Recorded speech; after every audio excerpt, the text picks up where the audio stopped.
We are in Fort Station now, waiting for the train to arrive to the platform. There's quite a lot of people here today because it's the Ohia holiday, but usually it is not this crowded during the weekdays. I think it is because of the Sri Lanka season that we have this much of people gathering here for this train.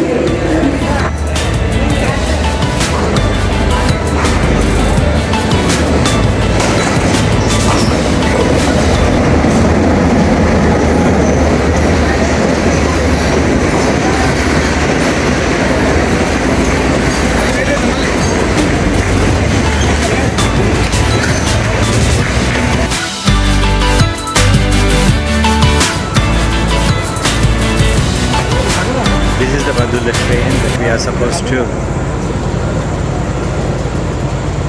take.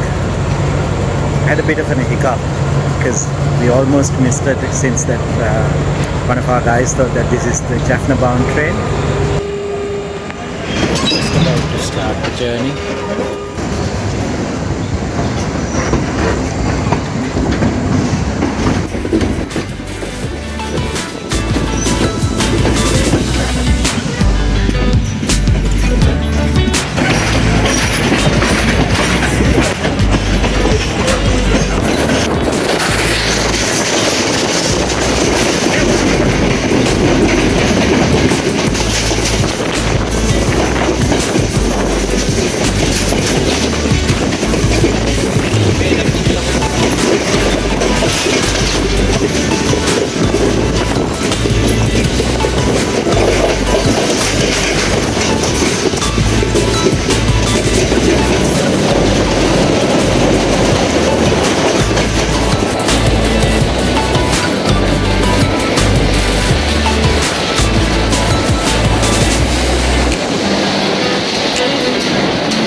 Night Mail Express train from Colombo Fort to Bambarakanda is now ready for departure from platform. It will stop at all stations up to Bambarakanda. All a very happy, comfortable and safe journey. Thank you.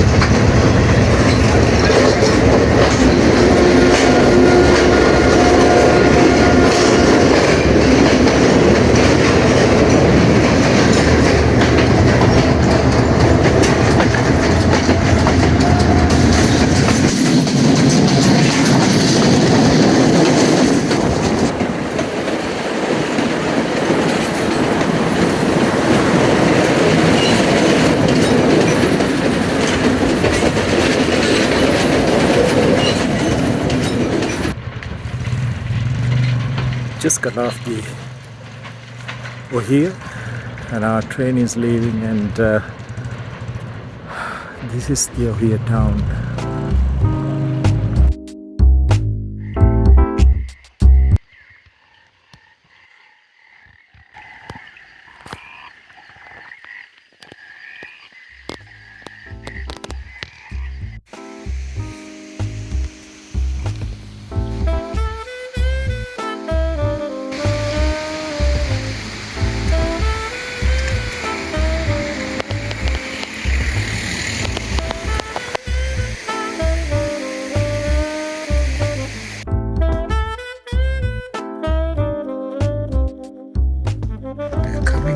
junction. Looks like it's a major deviation. Up towards right, it's the Horton Plains, and here Kalupahana Uduveriya Ohia Road, 22 kilometers, and this is the Uduveriya Vatta, and there's few more businesses as well. And I suppose we are taking this road up towards Horton Plains, and we are not going to take the easy way out. Yeah, and this is Horton Plains signboard, gives a little bit of a description, and more amber spraying through the trees all the way up to the canopy, because we are in the higher altitudinal areas and the sea is down there, sun is rising from the bottom, and it is, the sun rays are in an upward angle, and the world is beautiful, and this day looks like magic. And the road ahead is a little bit steeper and a little bit difficult.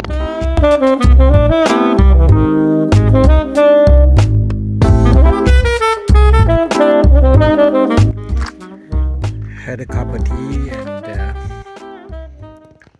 started trudging alone, and this is the junction that we deviate from Horton Plains National Park towards Bambarakanda, our target campsite.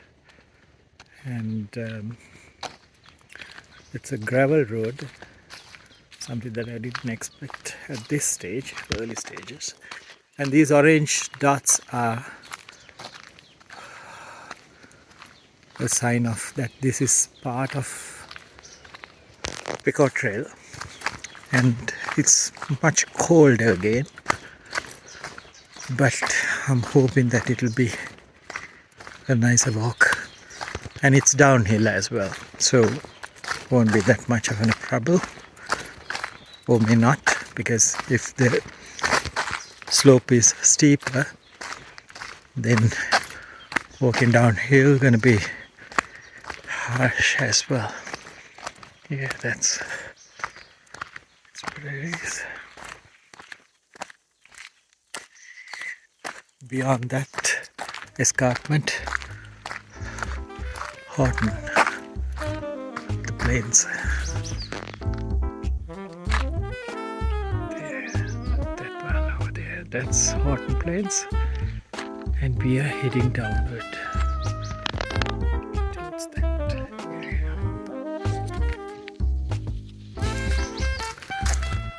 The first viewport that we're gonna get.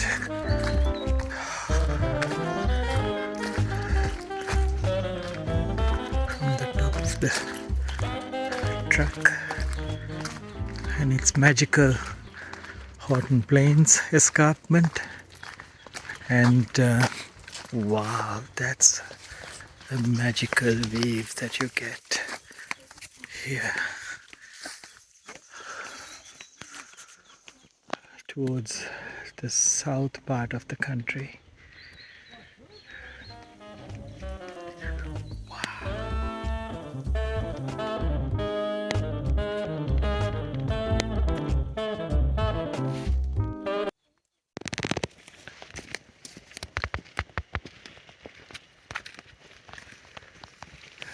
There's a profusion of flowering.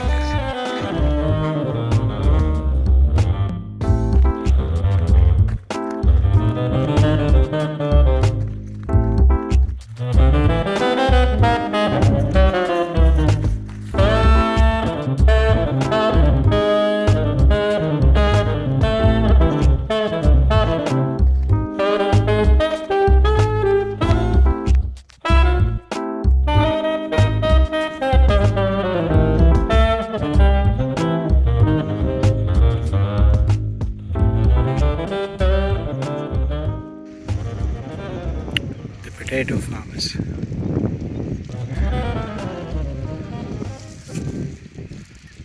working on their fields. It's more cultivation other than tea.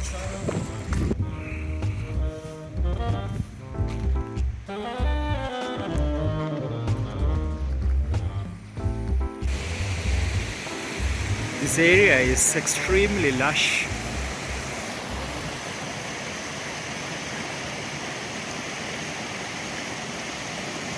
Because of this, by the looks of it, it has become the choice of the farmers as well. Rightly so. It's such a fast flowing stream with so much water. You can do wonders in this fertile soil.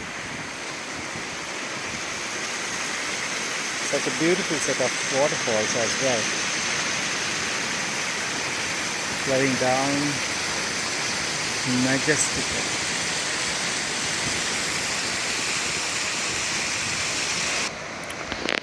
This is an interesting development along this road. Biofoods Private Limited and Kingslin Biodynamic Tea Factory are here. And that's a welcoming sign, Hotel Kingslin. And can't see anyone in this hotel, but looks decent. And I hope that it provides good accommodation with decent meals. We'll give them a call later on and check them out. It will be useful for somebody else if it is not for us. That's also a pretty steep climb actually. Not a bad one. I mean, it's not prolonging, like it wasn't going on forever, like. But now we have hit again the flat land, and there is a sign, Udave area, State Division, West LA to be precise. Okay, and now from here again it's a descent, and very comfortable descent, I must say, because of the eucalyptus forest here. We're gonna hit to another vantage point, it seems. Wherever we are hitting such viewports, like, they provide you with some of the most magical views that you would ever come across in your life, wherever you go. That's for sure. Look at this. How can you not appreciate this? Wow. Though that I hate these eucalyptus forests so much, but they provide you with the shade, and they thrive in these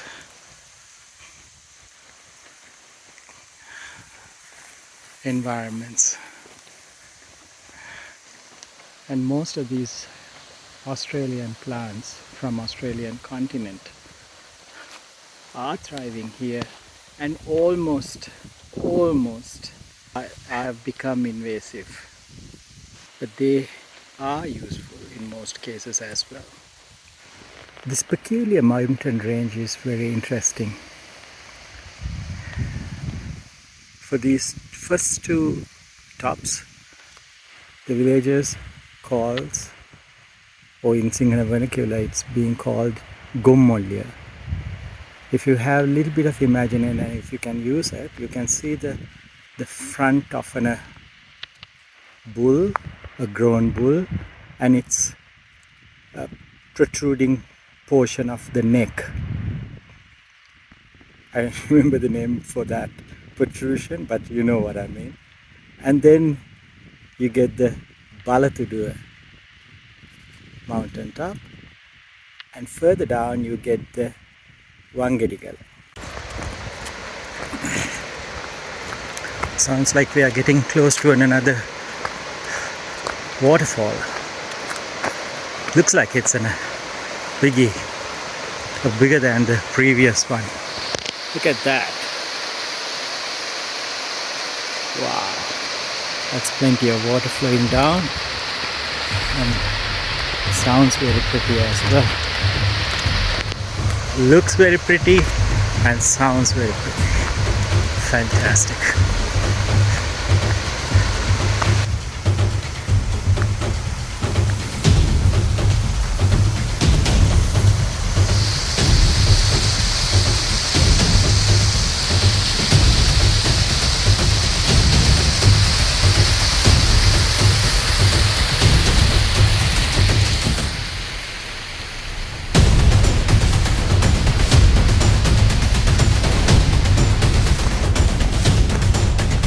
By the way, this road is motorable with such vehicles.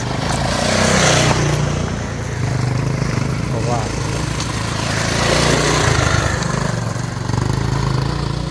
The potential for such activities are enormous here.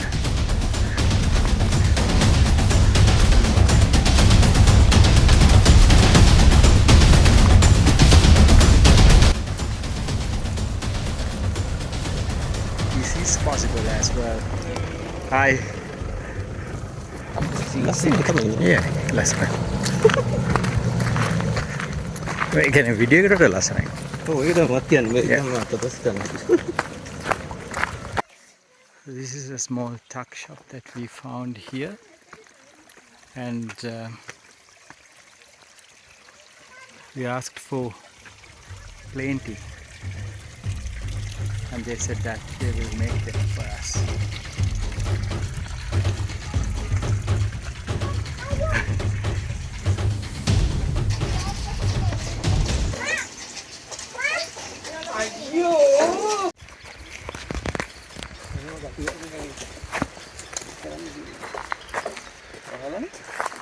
That's a very interesting architecture here. It's supposed to be a kovil, but it does, has the elements of Buddhist architecture. That's a Buddhist chaitya on top. And again, beautiful views. There you go. Beautiful views. We're supposed to be taking this road, the gradual descent, but here we have found a much shorter but a steeper descending road. A pathway, not a road, it's a pathway. We should be able to navigate this. We made it to the main road, and a small village here. These housings are provided by the tea estates that these people are working for, and the water flowing from all over the place apparently. Look at those. Look at that cloud forest up there. That's the Horton Plains on the other side of the ridge, and there's plenty of water flowing through these valleys. If you can hear the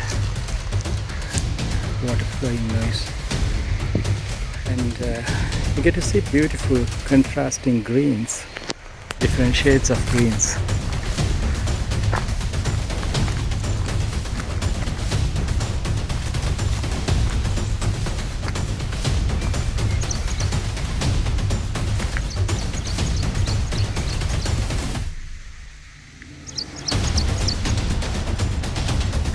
Famous Valley Bamboo, another campsite. And that's over there is the Lanka Ella. You can see down there. From here onwards, it's a very steepy slope that we have to take up to the top of that waterfall over there. It's very slippery as well. That's the path, zigzagging path downwards.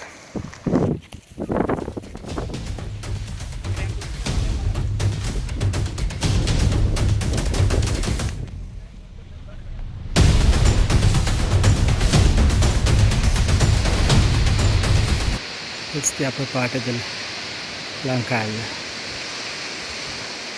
We're heading towards Colombo.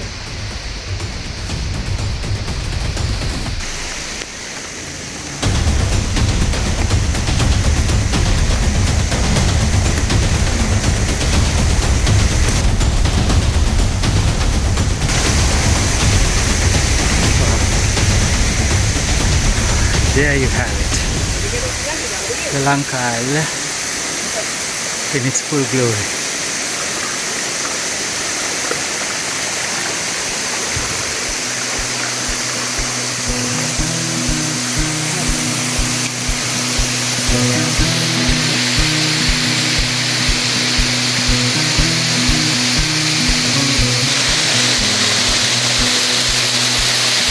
The waterfall has got its name because of the shape of it.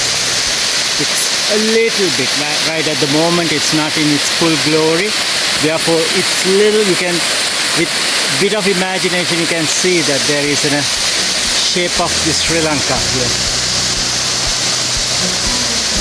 And imagine like this in full glory. It must be around all of this area, water flowing. And with a smaller spout over there, up there, and spreading all over as it comes down. Yeah, it looks like a map of Sri Lanka, roughly. Fantastic. Apparently the shape of Lanka is somewhere here in the pond. I can't see it clearly, but that's apparently the fascination. But I think it's because of the fall itself. Well, whatever it is, it's a beautiful, picturesque waterfall, and you're not supposed to get into the water here at the first pool because apparently it's deadly and it's very deep apparently. So I'm not going to dip into that, but probably will dip in somewhere in a smaller pool here. It's very hot, it's warm and humid here, therefore like I need a bath. Alright, finally we solved the issue that how this waterfall has got the name Lanka Falls. The Lanka actually is in the cross section of this fall, not from the water falls to the outside, but from right side to the left side. See that the right side, the rock being carved out, that looks like the Jaffna Peninsula. Yeah, it looks like Jaffna Peninsula. And once you get the bearing of that, and this is Colombo area, west of Sri Lanka, and south of Sri Lanka, and eastern part of Sri Lanka. Whatever that comes from Colombo into the country goes out from the Trinco out to the sea.